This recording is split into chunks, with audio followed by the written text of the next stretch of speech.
It's time for the Improbability Engine After Show. I'm Will Aubrey. My buddy Joe Darnell is here with me, and today we're going to discuss the greatest westerns ever. And I'm going to let you go first, Joe. Number one, top of the list, cannot be argued. And if you try to argue with me, I'm going to throw a salt shaker. Gunsmoke.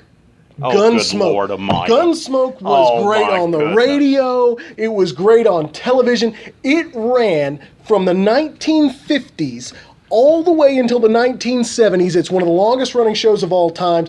James Arness on television. You just have this fantastic, it's a great premise. It is wonderfully acted. It is well written. And it was, for its time, very dark for a Western. It was reality-based. It bridged the gap between the Will Rogers Westerns and the Clint Eastwood Westerns, and it brought the Western into the modern era. And I think it saved Westerns from being defunct. It's a fantastic show, and it has to be the number one. I've got my salt shaker, Will. What do you got? Maverick. I tossed it. Oh, and I spilled it. Maverick is the greatest Western of all time. The TV show is what I'm talking about. It was awesome. I love that show. I can sing the theme song from the very beginning. Who is the tall, dark stranger there? Maverick is the name. Riding the range to who knows where. Luck is his companion. Why did I Gambling throw is my his game. salt shaker already? God, I should have held on to it. I love that show. I love the smart alecky nature of Brett Maverick. I love, the way that he's charming like me. And it's just the best Western ever. Okay, so now that we've figured out that you don't know what you're talking about, we can move on to the next best Western of all time. On my list, I love it. I don't know why I love it as much as I do. It is fantastic. It's really good. It is Have Gun Will Travel. You were just misguided from top to bottom. No, Have Gun Will Travel, the story of Paladin, the gunman for hire. He goes about, it's the A-team before the A-team is the A-team. He goes around putting right things that need to be put right. It's just a fantastic Western. It's evocative, and it talks about all the things that a Western should be. And it takes the place where you look at it and you go, is the gunfighter a good guy or a bad guy? Up until that point, all the gunfighters are bad guys, and they wear black hats, and all the sheriffs are good guys with the white hats. You get into this, and now all of a sudden you're talking about it's not always that simple. It's not always black and white. It's not always something that's so straightforward. And Paladin was the guy that led you through that. Fantastic stories, fantastic acting. The man who shot Liberty Valance.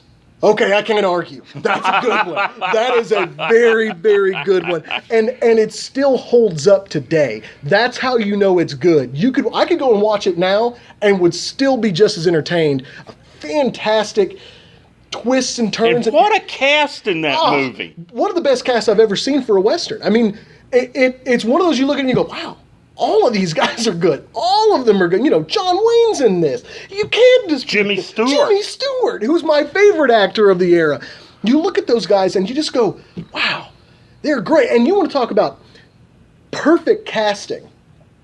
Jimmy Stewart, the soft-spoken, kind of stammers and slow talks, and he demurs in every scene. He seems to demur. And it's just things build up, and all of a sudden he can explode with emotion, whereas John Wayne's this assertive, in-your-face kind of, just walking. He just walks in the way that, you expect a cowboy to walk. He is this unabashed, brash person, but without the bravado that talks. He doesn't have to say a whole lot. What he says is impactful and important. Fantastic movie. So I got to go with the next one. And this is another TV show. This one was one that I'm not going to say that it's the most highbrow of all the Westerns. It's not something that you'll say, oh yeah, this is Wild Wild West. I love that show. Oh, it's such a good show. It's steampunk. It's Western. It's funny. I mean, it really is funny. And you have all these pieces that work together to make this thing work. And it's just crazy. And, I was looking to travel to the West Coast, and so I thought, well, we could go by train, and and so I called Amtrak to see about fares, and they said, well, you could get your own room, and I'm thinking it's like the Wild Wild West. Right. I'll have a whole car, and I thought, wow. That's a great idea. And then I found out that the room was like 6 feet by 6 feet. Right. It's not like the Wild Wild Right. West. Yeah. Those guys had it a little different. Of course, the movie came out with in recent years with Will Smith, and it was okay. It wasn't really anything. Yeah. The TV series was much The better. TV series was so much fun. I mean, the montage to end every scene before they went to commercial was always awesome. Whenever you just have faces and things, it's just fantastic. It was retro in a very cool way. And I love the cross between science fiction and Absolutely. Western. And you find the same cross between Westerns and science fiction tilted toward science fiction, where in Wild Wild West it was tilted toward Westerns. Yep. In Firefly, which Absolutely. was an awesome TV series. Absolutely. And what makes Firefly great is the storylines were absolutely unique. The acting was spot on. The casting was perfect. And I'm telling you, if you go and watch Firefly now, you'll go through and go, hey, I know that guy. Hey, I know that guy. I know that guy. I know all these people. And none of them are stars per se, but they're all incredibly respected actors doing a really good job on a very good show. The writing is fantastic. It's fun. And you talk about moral ambiguity. You look at that show and it's just a lot of fun to watch. Fantastic show. Serenity, the movie that came out that was supposed to, I guess, pacify people. It's a good movie. It's something you want to watch, but it will make you really upset that the show is not still on, and that's not good enough. It just hurts my feelings. I don't know if I can handle that. Okay, so my next Western, The Outlaw Josie Wales with Clint Eastwood. Easy man to find. Just follow the bodies. That's it. And to me, it's the pinnacle of the Clint Eastwood Westerns. It is everything that the 1960s Westerns aspired to get to. We talk about in the 1950s, the black hat versus the white hat. In the 1960s, there are no real good guys or bad guys. By the time The Outlaw Josie Wales comes out, the good guys are bad guys and the bad guys are good guys. And, you watch it and, Chief Dan George is fantastic in it, fantastic actor in his own right. But you have the Clint Eastwood stock cast. You have guys that have been in almost every Clint Eastwood movie. He loves casting them. He loves the way that they fit into his productions. This is an early Clint Eastwood directorial movie. It was one that no one was sure was going to be successful, and it was. And it's a fantastic movie. It's well written, well played, well scored. It's a great Western, and one you got to watch. The Shootist. Maybe I think it is the best John Wayne movie. A lot of people don't, because it came at the end of his career and it's got a sad ending. But I think it's the best John Wayne movie. It is the Jimmy Stewart's in that as well. What is impressive about The Shootist to me is that you have an iconoclastic actor in John Wayne, and he does something that he's never done before. He makes this movie that I think is a passion play for him. This is a very, John Wayne's a conservative icon, and he was conservative throughout his life. It wasn't something new. It wasn't an act. It wasn't something fake. By the time The Shootist comes out, you've got Ron Howard, who plays the fatherless son of a widow who runs the boarding house that he stays at, who's wild and, he's a teenager without guidance, without a father figure. And enter John Wayne, who, for a lot of actors in the Western genre, was the father figure. I mean, you could look at what John Wayne's career was in Westerns. He basically he molded the Western into his own image. It was what he was. He was called Duke. It wasn't that was his nickname. People off the set would call him Duke. And it all kind of wraps around that same ethos. Well acted, great storyline. One of the few movies that you can look at the John Wayne entire compendium and say, that was a great storyline. That's one that I never would have thought. I didn't think about it that way. That's not one that I ever would have thought John Wayne would have done. And I think that's why a lot of people don't like it. But a fantastic story. It was as much a eulogy to John Wayne as it was a eulogy to John Wayne type westerns. The whole thing is about a time that the West is dead. It's no longer the wild, wild West. Things are changing. These guys are no longer there. There are people who still want to have it, but it's moved on and past. And Ron Howard's character wants to be like the gunfighter Right. John Wayne. Right. And, John Wayne basically says, boy, you don't want to go that way. That's right. And he talks, and it brings in that moral question that had never been involved in a John Wayne movie prior to at that level, which was, even though they're bad guys, killing a man it's not the person who draws the fastest that wins. It's the guy who's willing to take the shot. Shane.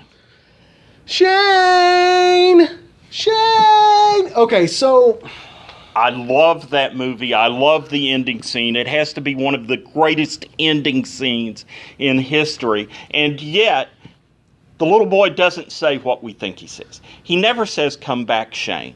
yeah. He says, "Shane, Shane, come back." He never says, "Come back, Shane." But it's an awesome movie. And Alan Ladd is in it. And when I was a kid, we had a saying, "I'm big and bad like Alan Ladd. You're skinny and puny like Mickey Rooney." It's funny because you bring up Shane, and I think there is an homage in later westerns that kind of harken back to Shane.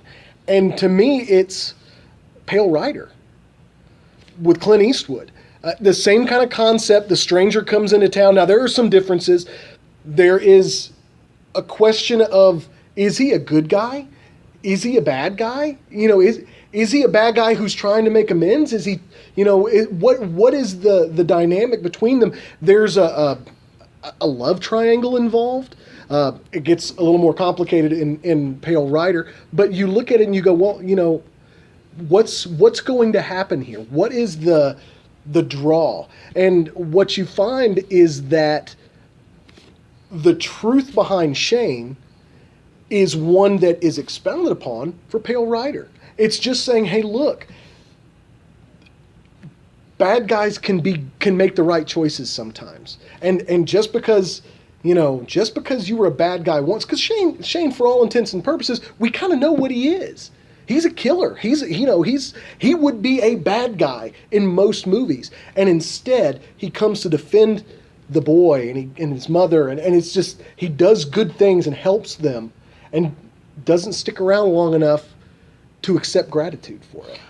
And that's a very powerful thing. And you mentioned the love triangle. Yeah. And it's not an explicit love triangle. It is absolutely not. No, it is absolutely not. See, I think that's another reason why he doesn't stay. I think so too. Because he doesn't want to come between the boy's parents. Well, and I think in Pale Rider that same thing is echoed. You look at it where one of the other main male lead is he's trying to just eke out a living, and he wants to marry this woman, and the preacher could have this woman if that's what he wanted. The way she looks at him, hell, he could have either one, the mother or the daughter. But he knows that that's not right. He knows it's not right. And so he's going to help him. He's not going to let him, because he's not a killer. The other guy's not a killer. He's not a murderer. He's not all the things that the preacher is. And so he keeps him from doing that. He's an avenging angel. He's this, larger than life thing. And really, you question, is that an atonement? Is he atoning for some of the sins of his past? Because for all intents and purposes, he's a killer. He's a bad guy. He's a gunfighter, and he's done things that he's probably not proud of. And instead of being the bad guy, he comes in and he stands up for the people that all they want to do is work their claim, and get what's theirs, and that's it. They're simple people. There's not a whole lot to it there. And I think in both of those, you have this idea of you can do bad things and be bad for most of your life, but there's always a chance for an atonement. And I think both of those characters, both the preacher and Shane, do that very, very well. Your turn. Oh, wow. Okay, this one's... Okay, so this is where you get into weird, not quite Westerns, but I would argue that it's a Western. And it's Kelly's Heroes. It's set in World War II. The battle's ongoing, it's raging, they're in Europe and they're fighting and so on and so forth. But the culminating scene in Kelly's Heroes is one straight out of Sam Peckinpah. And it's, you have all the good guys side by side walking down the street at high noon. In fact, the tank commander pulls his pistol out a little bit and looks like he's walking out for a gunfight. They walk out to this Panther tank and have a conversation with the German in charge and make a deal to split the gold. It's a fantastic movie. One of my favorite movies. Anytime it's on, I'll watch it. It's just a great movie. My last one is Butch Cassidy and Sundance Kid. Terrific movie. Lots of fun. Lots of fun. And I take extra pleasure in mentioning it because I'm a Mormon, and I came across a book, Butch Cassidy and Other Mormon Outlaws. I had no idea he was Mormon. Oh man, that's good stuff. No, and you find stuff like that that's really interesting. But I think when you talk about Butch Cassidy and Sundance Kid, that's an iconic movie. I mean, it really is. You talk about Newman and Redford. You talk about their interplay and how they communicate with each other, and it's hilarious. But you see a human side to these bad guys. And as much as you could say like Bonnie and Clyde was you could argue that's a Western. I mean, that's in a lot of ways that's what it was. And as you look at Bonnie and Clyde and how dark that seemed to get, every layer you peeled back, it got darker and more sinister. And there's this, oh man, how do these people, how do they justify what they're doing? On the opposite side of that, you've got Butch Cassidy and Sundance Kid, where every time you peel back a layer, you go, okay, that's pretty funny. Yeah. That's pretty good. That's funny. You know what I mean? It's like, yeah, these guys are bank robbers and they're but bad you're guys. Pulling for them. Right, but you're pulling for them, which, by the end of something like Bonnie and Clyde, you kind of go, there's no other way. They're just going to have to be stopped. They're not going to quit of their own volition. And that's what happens, So you get to that and you get this, it's the fall that's going to kill you. There's so many funny parts to that, and it's iconic in a lot of ways, and even now, there are fans out there that still make pilgrimages to where the movie was shot, or where, in Bolivia where things actually happened, and it's just a lot of fun. It really is. It's a fun movie to watch, and it's one that you can kind of pop in at any given point, and it's just good. It's well acted, well written, well directed. Fantastic movie. You got anything else? You know what? I'm sure there's some we've missed. Hit me up at RacerJoeD on Twitter and let me know if I messed anything up. And that brings to a close this edition of the Improbability Engine.